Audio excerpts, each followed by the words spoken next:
Welcome to the Ringer NFL show. Sheil Kapadia here, joined by my friend Nate Tice from Yahoo Sports. We're going to talk about the main characters in Week 5 in the NFL. And then guess what? I'm calling on him to help me with my Ringer 107 picks because your boy's been struggling. Nate and I have a history of making some picks, so I need his little juju from Nate here for that segment. So that's how we will close the show. Now, Nate, you're on West Coast. You have young kids. I was wondering this. Sunday morning, Browns Vikings from London.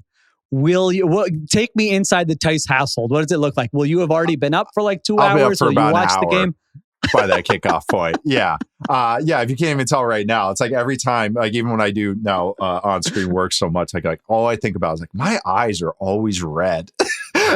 Eye drops all the time because and it's like, and I asked my wife this, it's like, is it allergy? She goes, you're waking up at 5 a.m. every day. That's going to kind of do it to you. And I'm like, yeah, that's a good point.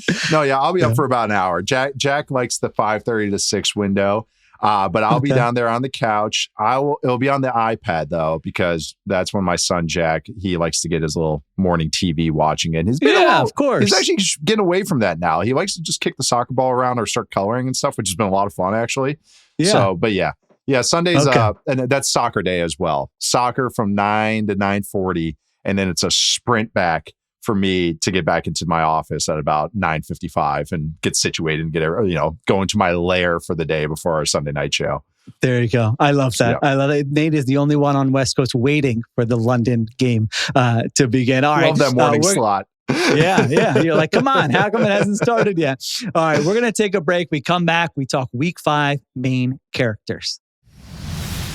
This is the Ringer NFL show presented by FanDuel. And if you're betting on the NFL, FanDuel's the place to do it. They've got everything. Same game parlays, quick bets for when you want to jump in live, and your way so you can set your own lines. The app's fast, it's easy to use, and best of all, when you win, you get paid out instantly. Download the FanDuel app or go to FanDuel.com/RingerNFL to get started. The Ringer is committed to responsible gaming. Please visit rg-help.com to learn more about the resources and helplines available and listen to the end of the episode for additional details. Must be 21 plus and present in select states and 18 plus in DC, Kentucky, and Wyoming. Gambling problem? Call 1-800-GAMBLER or visit rg-help.com. Call 1-888-789-7777 or visit ccpg.org/chat in Connecticut.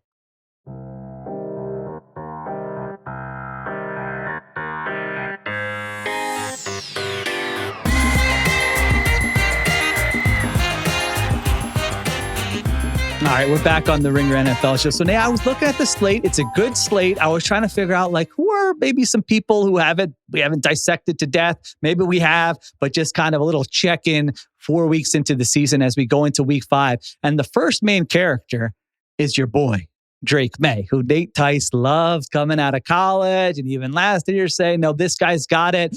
I've been a little slower, especially as him on a prospect. But last year, I'm like, okay, no, I kind of see what people like about Drake Maye. And I don't know how much people have noticed how good this Patriots offense has been this season. They go to Buffalo Sunday night, 8.5-point underdogs, but they are so far this season 8th in EPA per drive, 4th in success rate. Drake Maye is 1st in success rate. I mean, that means, for those who don't know, the most likely play to produce a positive result in the NFL through 4 weeks has been a Drake Maye dropback, which is, I did not expect that coming into the season. So I feel like this is a bit of a measuring stick game for them. They've played these sleepy 1:00 Sunday. Some people are paying attention. Other people aren't paying attention. But now it's like, how seriously are we supposed to take this Patriots team and this quarterback this season? So what has been your assessment of Drake Maye and what we've seen so far this year, and specifically in this spot going up against the Bills? Yeah, it's a decent matchup for him. Again, he's played a cupcake slate so far. Like, that is the first caveat you have to bring out there, and that does matter. But it's not like it's going crazy this week. He's not exactly playing the 85 Bears. Really, that the success rate stuff is a stat I like to use, especially early in the season until we get more data points, and then I can start looking more at EPA, and that as the season goes along and we get more data points. But it's the record since 2013 for success rate in the season is Drew Brees in 2018 at 54.8%. And Drake Maye is just under that right now. And why that is significant to me is why I like Maye as a prospect is The NFL, you have to generate explosive plays. Like that is just some way, shape, or form you have to generate them. Is it launching the ball down the field? Is it creating throws over the middle where they can catch and run? Is it running the ball really well? Just give it to Derrick Henry. Like every team has a different method of doing it. So that's why I thought Maye had the goods to be a legit starting, not even just legit starting, but a MVP quality quarterback, a guy that can sit in that kind of top 6, top 8 range for the rest of his career, is because he wants to hunt for explosive plays, and he was accurate doing so. It was more, I didn't have this issue, but people thought that he had issues with his footwork, which I thought were wildly overblown. And I also just thought that his ball placement was always pretty exceptional on more difficult throws. So now he gets into this offense where he has to operate like 2018 Drew Brees, nickel dime, stick route, out route, slant route, quick route, just really quick. And he's doing it. And I thought he had some of that in him, but I didn't maybe even think to this extent. Again, cupcake schedule. But I just think that's a really cool kind of blending of play style that he has, where he's super accurate, is willing to go down the field. Like the throw to Stephon Diggs on third down was really cool, where he tied down the linebacker with his eyes and hits him over the route. And I was like, that's why he wants to go for the home run, but he's doing it in an intelligent way. The process is really good right now. Still taking a few too many sacks, which I would say is this one blemish right now. He still has a little bit of I'm going to try something here, but man, it's been really clean so far, and he's making a lot of the right decisions, and the results have been really good. So yeah, it's very real so far.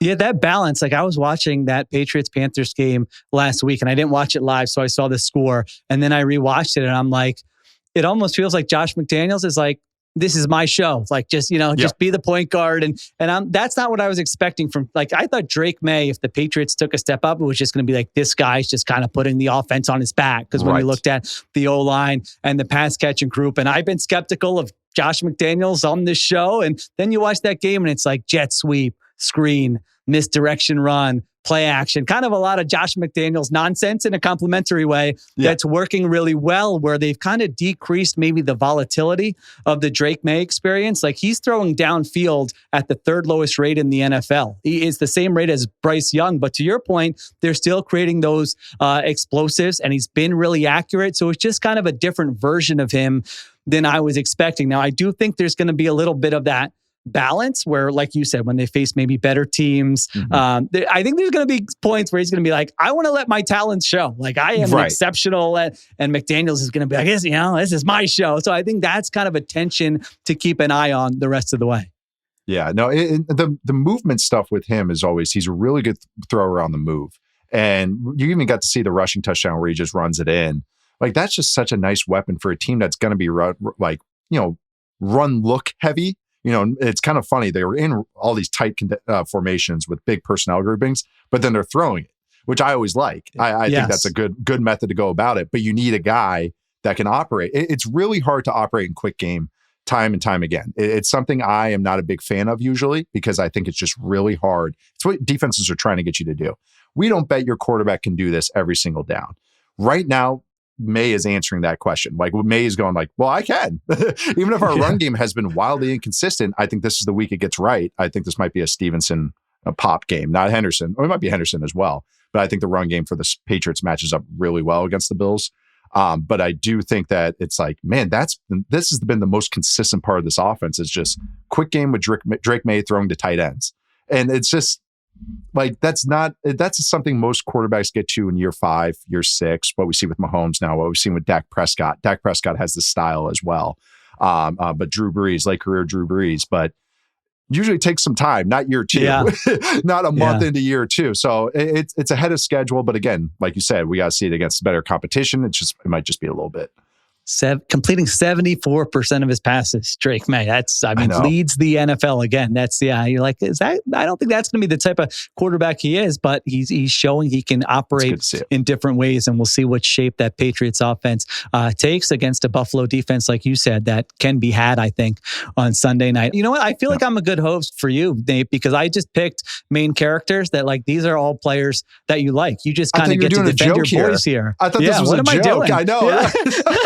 just really, and then he threw, originally you had Dylan Gabriel, which is definitely not one of my boys. So it's like, okay. But we already covered him. No, but the next main character here is Sam Darnold, another guy. Nate Tice is like, this guy's good. I like this guy. Don't give up on him. And I've been like, settle down. There may have been some texts sent Nate's way before the season. Like, settle down. Let's see it. Clint Kubiak's not Bill Walsh. But here we are, 4 weeks in, and the Seahawks are 3-1. They host the Bucs in the late window. Fun matchup. They're 3-point favorites here. And I've been really impressed with Darnold. Last year I was so very slow. I'm like, just wait. And so I'm trying to go into this season with fresh eyes. And I'm like, he is playing really, I think you could really make the case he's playing better than he did last year in Minnesota. The numbers would kind of back that up. Again, he's completing 70% of his passes. They're creating explosive plays at the highest rate in the NFL. He's not putting the ball in harm's way. He's taking sacks at a career low rate. It's only 4 games, Nate, but what are you like seeing from this version of Sam Darnold? It's been really impressive so far. Yeah, it's not even just like the throwing stats. Like, I think the most telltale signs, and there's another quarterback that we're not talking about today, but Caleb Williams is going to be the same discussion here. The fact that Darnold is scrambling at the lowest rate of his career and taking sacks at the lowest rate of his career, that is the most significant thing to me. Because I'm not saying the Seahawks offensive line is much improved. Gray Zabel was my rookie, through 4 weeks rookie of the year, because I had to do a football 301 offensive lineman because I can't help myself. You sorry to interrupt, but you coined the 30s back in the day, where you were like, why are we doing this 4 weeks at a time when the season's 18 weeks? I remember this. I'm like, he's right. We should do it after 6. We should do it after 12. But now the content pressure's gotten to you, and now you're doing 4 weeks. I appreciate that. No, it did. Yes, everybody wants to do quarter pole, which doesn't make sense with 18 weeks. And so I was like, just split into 6. This is great. The awards of the beast. But that was, thank you for, because I actually thought about bringing that back this year. Do it. I'm a fan. The 30s. Yeah, every 6 weeks. No, that's so funny. I know you said 30. Oh, that's great. Sorry, but you were talking about Darnold. Yeah, it's talking about Darnold. The offensive line is so far like it's better, but this offensive system, it's going to run the ball that is what a Kubiak Shanahan offense is going to do. The offensive run game has been kind of okay, average-ish success rate wise, eye test wise. They're close. The right guard is awful, but they're close. Like they're going to get there. They've also played better run defenses. Like the Cardinals' run defense is actually pretty good, and I think that's kind of been an undersold thing with them right now. But I do think why I'm saying that is their offensive system is going to be, we want to have an efficient run game, and then what's the classic? All right, we're going to attack down the field, bootlegs, play action, designer plays that are going to get guys open down the field. And first in explosive pass rate, Sam Darnold so far this year. First in net yards per attempt, second most yards at 10 or more air yards. I talked about like why I'm not a huge fan of living in quick game is because I think that if you have a solid run game, that gets the job done anyways. That is your version of attacking from 0 to 5 yards. So that Kubiak Shanahan offense, that's what they're entirely built behind. We're going to run the ball for 4 to 6 yards, and then we're going to throw the ball for 20 plus yards. That is how we get our explosives. In the run game, we might pop one on a zone run, but we're just trying to throw the jab with the run game, and then the haymakers come through the pass game. And the fact that Darnold's not taking sacks, he's getting rid of the ball. That's why I wanted to bring up that scramble rate. He only has 2 scrambles this year. Wow. He's typically triple that rate. He's about 2% rate. Usually it's about 6%. I know that doesn't seem crazy, but that's about 2 to 3 scrambles a game. But to me, that's a sign of the process so far, that he is throwing the ball on time because he's not taking a ton of sacks either. His pressure to sack rate's 15%, which is pretty dang good. Anything below 20% you want to get to. His sack rate last year was 8%. Now it's 5.7%. So again, that's just showing that this offensive ecosystem, kind of an overused word sometimes, but right now, this is why this marriage and why I was pretty bullish on it is that Darnold's not for everybody. But for this offensive system that kind of, keeps him channeled to the things that he's good at, man, it's very real. Do I think he's going to stay up here? No, but I think you can get top half quarterback play, which is what they bet on with him because this team's built around the defense. So the fact that they can, JSN's a star, Torrey Horton's had some nice moments. The tight ends are getting going, AJ Barner and Elijah Arroyo. So they're figuring out the auxiliary pieces right now too. So that's why I'm staying bullish on the Seahawks. Yeah, I love that scramble stat because he looks like he knows what he's doing. He looks like a quarterback who knows what he's doing, knows where he's supposed to go with the ball. It's not, like you said, the best supporting cast. JSN has been awesome, but they are finding ways to make plays. I laughed when you said it's a team built on defense, because if any coach feels that, is showing with their actions that, yes, hard agree, it would be Mike McDonald, where just the decisions he's making on a weekly basis. I think, again, he's an awesome defensive coach, but man, he is old. Pete Carroll took heat back in the day, but if Mike McDonald could win every game like 6-3 and not pass the ball, I think he'd be like, cool. Yeah, let's do that. That sounds great to me. This is the 2011 Seahawks again, or 2012 Seahawks again. That's Russell Wilson first year without the sacks, though. Like, that's kind of what it feels like. A ton of zone runs, ton of play action, explosives, and play awesome defense. Great defense. You're right. Yeah, it's a classic philosophy. I mean, even at the Broncos or the Lions and Sean Payton type offenses, same philosophy. They just get to it in different ways. It's just a different flavor. Theirs is more, power runs and duo runs and gap scheme runs, that's the offensive system I grew up in, from Paul Christ and my dad. So it's just kind of like, that's the stuff I've always believed in. That's what the old Vikings teams are. Like what the Saints are doing, what the Cowboys operate is exactly how my dad's offenses used to be. Just different version, different flavors again, different levels to it. But it's the classic formula, and that's always kind of what I look for a team to have success. All right, Darnold. That's a fun game. Seahawks Bucks in the late window. Two very entertaining quarterbacks. I thought the Bucks DBs played well last week against the Eagles. We'll see if the Seahawks can keep it going here. All right, let's take a break. We come back, get to one more main character, and then Nate helps me with my picks. The Ringer NFL show is brought to you by FanDuel, and FanDuel is turning up the heat every Sunday with Power Hour. Every Sunday from 3 to 5 p.m. Eastern, FanDuel is giving you a profit boost to use on live bets during the most intense stretch of the NFL slate. This is when games flip, underdogs rally, parlays hit, legends are made. It's called Power Hour for a reason. And it happens every Sunday only on FanDuel. Head to FanDuel.com/NFL to get started. Must be 21 plus and present in select states, or 18 plus and present in DC, Kentucky, or Wyoming. Opt-in required. Bonus issued as non-withdrawable profit boost tokens. Restrictions apply, including any token expiration and max wager amount. See terms at sportsbook.fanduel.com. Gambling problem? Call 1-800-GAMBLER or visit rg-help.com. Call 1-888-789-7777 or visit ccpg.org/chat in Connecticut. All right, we're back on the Ringer NFL show. All right, so this one's especially for you, Nate. And I'm going to do a little exercise here because my third main character, I'm pulling out my phone, not because I'm ignoring you. It's because I want to do a little, we're going to do a little exercise here that I just thought of here. Let me go to the timer. So Trevor Lawrence is the third main character. And this is a guy I think we probably disagree on. You've been, pretty bullish on him. I disagree with pretty much everybody with him. So don't worry. You disagree with everybody. Yeah. So this is a big narrative setup for him because it's Monday night, Chiefs at home. They are Jaguars are underdogs here. It's like a good old fashioned kind of hipsters versus normies. I would describe. And I don't know if you consider yourself a hipster, but I think you're like the leader of the hipsters, where they they look to you. That's which is so ironic because I played.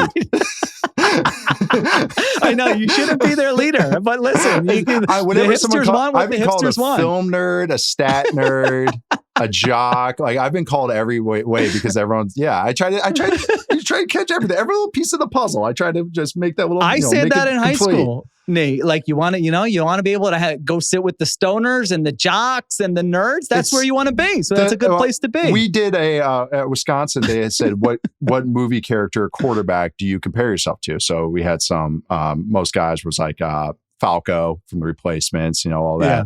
And I went with Pink Floyd from Dazed and Confused. Because he's the guy that was buddies with everybody. Randall Pink Floyd. He was buddies with everybody. He was buddies with the stoners, the nerds, the jocks. He was, he's a guy hanging out with everybody. And yeah, I think maybe like 2 people got what I was trying to go for. And the rest were just kind of like, okay, party at the Moon Tower.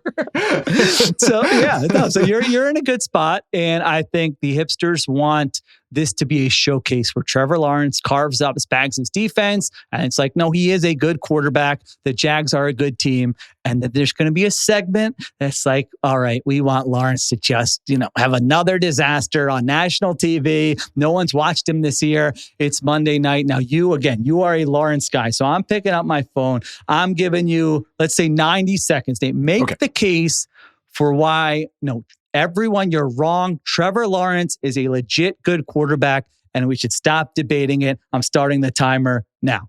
Okay, so I see this stat, this first read stat thrown out there, left and right. First off, okay, let me chart it with you. Can I chart those with you guys and actually diagnose? Yes, because there's so much noise anyways. There's shortcutting reads. There is times where the quarterback, technically that's number 2 or number 3 in a concept, and the quarterback gets there on 1 because he realizes what the coverage is. And so he says, screw 1 and 2, I'm getting to 3 because that's the best throw. Sometimes there's RPOs in there. Sometimes there's play action concepts that are just 1 to 2. And again, you're shortcutting it. So I see that thrown around with Trevor as a bad thing. And also I see the offensive line stats getting thrown around that this is also one of the best offensive lines in the NFL. It is an improved offensive line, but it is average at best. And you know what helps pressure stats? The quarterback getting rid of the ball quickly throwing it. Right now, Trevor Lawrence is 7th fastest time to throw on non-screen passes. 8.6 air yards on those, which is middle of the pack, about 15th. The only guys above him in time to throw, fastest time to throw, are Mahomes, the dude, and Daniel Jones, who's having one of the best years in the NFL. It's because those guys know where they know where to go with the ball, which I think has been an underrated part with Trevor Lawrence. His one thing, his biggest negative, his biggest bugaboo, red zone turnovers. And sometimes he just has an assumption on the throw. Remember I said he shortcuts stuff? He assumes that that's what that coverage is going to be and he gets caught. So why I'm saying this guy's accurate. This guy makes great processing decisions. And this guy avoids a lot of sacks that people don't realize. So I don't think he's a top 5 quarterback. I'm never arguing that. But I think in that kind of 9 to 12 range, that's where I think he can settle in at. And I think that freaks people out when a quarterback is just good as opposed to elite or bad. Nate, that was actually, I was going to give you the at 90, but you're a nice guy. You're doing the podcast. I thought that would have been kind of rude if I was just like how long did I go? I knew you were getting there and it was 147. So that was pretty good. 107 seconds versus 90. I was like, I'm just going to let him go. I thought you said 147. I was like, I was a full minute over. No. I'll take that. Okay. We can adjust that. Adjusted time wasn't too bad. Yeah. With Lawrence, the other thing is the drops are a real thing. If you've watched the Jaguars or look at the numbers, over 13% of his catchable passes this year have been dropped. That's tops in the NFL.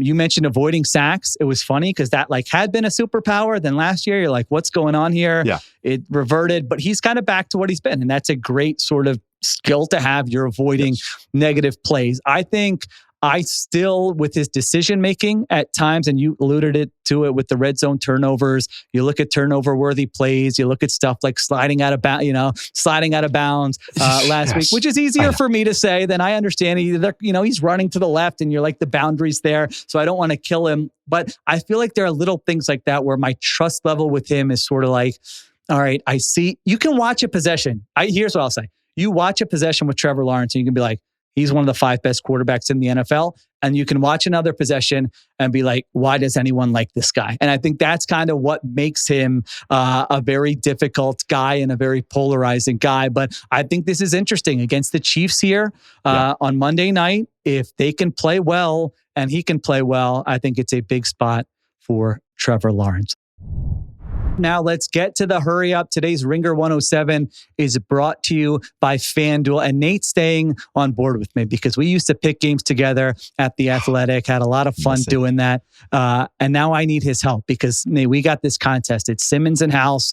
It's the fantasy guys. It's the gambling feed. And it's me. And we each pick 5 games against the spread every week. I'm 8-12. I've gone 2-3 literally every week so far. Nobody's better than 10-10. So that's the good news. Nobody's running away with this thing. So I'm 2 games behind, but I need a second opinion. I basically need to know if you're willing to throw your body in front of one of these picks and be like, Sheil, don't do this. As your friend, I'm not letting you do this. Right, so let me explain where I'm at. Now, the first game I do have is I like the Chiefs a lot, -3. at Jacksonville. I've taken the Chiefs the last 2 weeks. I thought their offense showed me some things. Last week, I thought Mahomes was terrific. Worthy's back. I just don't trust the Jaguars in this spot. So that's the first pick. Chiefs -3. Jaguar. Let me give you the 3 that I'm sold on, and you tell me if you throw your body, and then we'll figure out the rest. So Chiefs -3. The other game we talked about, Seahawks at home versus Tampa. Seahawks -3 at home versus the Bucs. I like the Seahawks in that game. Bucs don't have Mike Evans. I thought their offense struggled last week, other than those 2 kind of second reaction fluky plays. So I like the Seahawks as my second pick. Third pick, you might get mad at me. I got the Raiders +6.5 at the Colts. No, I like this one.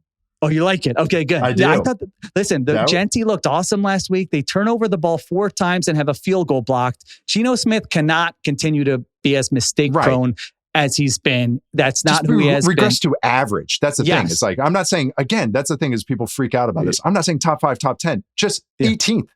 16. And they'll win some games. Not 32nd. I agree with you, but continue. All right. So any of those are you throwing your body in front of before I get to the final 2? Chiefs the Chiefs-Jags -3. game is scaring me. Not I'm like going like, oh, Jags all the ways because they've had some turnover luck. I do think the Jags defense is playing like excellent right now, even outside the turnovers. It's been seeing Devin Lloyd's light bulb turn on has been just one of the most pleasant surprises of the season. Jordan Lewis is playing out of his mind. Trayvon Walker is hurt now. Which is interesting too. But that game's kind of a stay away for me. That's all. I'm not saying I'm all in on Jags. It's kind of I agree with you though. The Chiefs offense is showing a little bit more. And also we might see fun Spags. When Spags doesn't have the horses, he goes into a dark place. Yeah. And I like that. And it's really fun to see what he cooks up. So he showed some weird stuff last week. So going against the Jags, night game, we might see, some knuckleballs, but that game's kind of like a stay away for me because I'm just like kind of a proving ground match for both. But I love the Seahawks bet, and I actually really like the Raiders one because you like all right. So we got 2 nailed down. All right, and then Chiefs. We'll see if I stick with it. So originally I was debating between I need to pick 2 of these 4. These were the other games I like. Now maybe you'll convince me to pick 3 of them. The first one you're going to laugh. Panthers +1.5 at home against Miami. I don't know if I should do that or not, but Dolphins without Tyreek Hill, their defense stinks. Panthers coming off a horrible loss. No one's going to pick them. They can run the ball a little bit. Their defense hasn't been awful. So maybe the Panthers +1.5. I think you're going to like this one because we were talking before we came on. Jets +2.5 at home versus the Cowboys. Who in their right mind is going to pick the Jets after last week? But I gave the stat out earlier this week, Nate. Jets are top 10 in both offensive and defensive success rate. And so if they're just these explosives, these turnovers, I like that as a contrarian pick. The Jets at home against Dallas +2.5. And then the last 2 I had here, Eagles -4.5 at home against the Broncos. I feel like when they had these tumultuous weeks, they generally respond well. Vic Fangio versus Bo Nix. I thought the Eagles defense played well last week. So I had that one down. And the last one, I don't want to do this one, but I do like it. It's the game we talked about, Patriots +8.5 at Buffalo. Yes.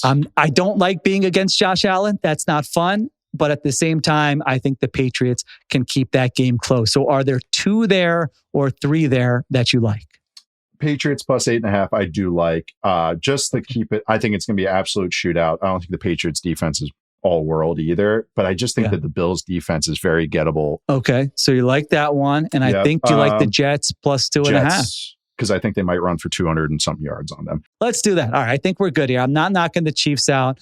I'm going to keep Chiefs -3, Seahawks -3, Raiders +6.5, Jets +2.5, and Patriots +8.5. Like Today's Ringer 107 was brought to you by FanDuel, odds subject to change. All right. Thank you to Nate Tice. You can check out his work on the Football 301 podcast and on Yahoo Sports. Always love having him on and talking football with him. Appreciate everyone listening. Thank you to Christopher Sutton for producing, Kiera Givens on social, and additional production supervision by Conor Nevins and Arjuna Ramgopowell. I'll be back Monday morning breaking down the biggest Week 5 storylines. Have a great weekend, everyone. Talk to you next time on the Ringer NFL Show.